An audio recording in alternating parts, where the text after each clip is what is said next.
Successful గా మళ్ళీ 3000 దబ్బెట్టుకుని మా అమ్మ చేతులు అయితే తిట్టించుకున్నాను.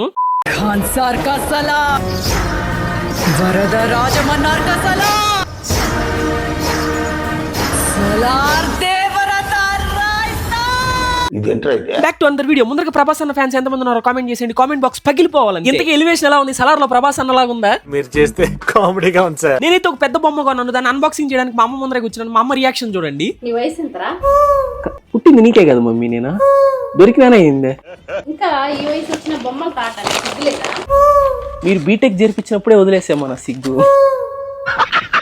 మా అమ్మ అక్షంతలు ఎప్పుడు ఉండే కదా అని చెప్పి లైట్ తీసుకుని నేనైతే అన్బాక్సింగ్ చేసేసాను అనమాట. నా చిన్నప్పటి నుంచి చిట్టి బుజ్జి చిరకాల కోరిక అనమాట నర్ఫ్ టాయ్ కొనుక్కోవాలని. అది కూడా పెద్దది. తనకైతే కొనేసాను. ఈ వీడియో ఎవరైతే చిన్న చిన్న పిల్లకాయలు చూస్తున్నారో మీ అమ్మ నాన్న నేర్పించి మాత్రం కొనుక్కోకండి. నా అలాగే ముడ్డి కిందకి 25 వచ్చిన మీ డబ్బులతో కొనుక్కుంటే కిక్కేవే. 3000 డబ్బులతో పెట్టాను. మా అమ్మ చేతులు తిట్లు తిన్నాను. అట్లీస్ట్ ఇది పని చేసినా బాగుండేది, కానీ పని చేస్తా రిటర్న్ పెట్టేస్తా. షార్ట్ గా నచ్చండి. Please do like, share and subscribe. ఉంటా బాయ్.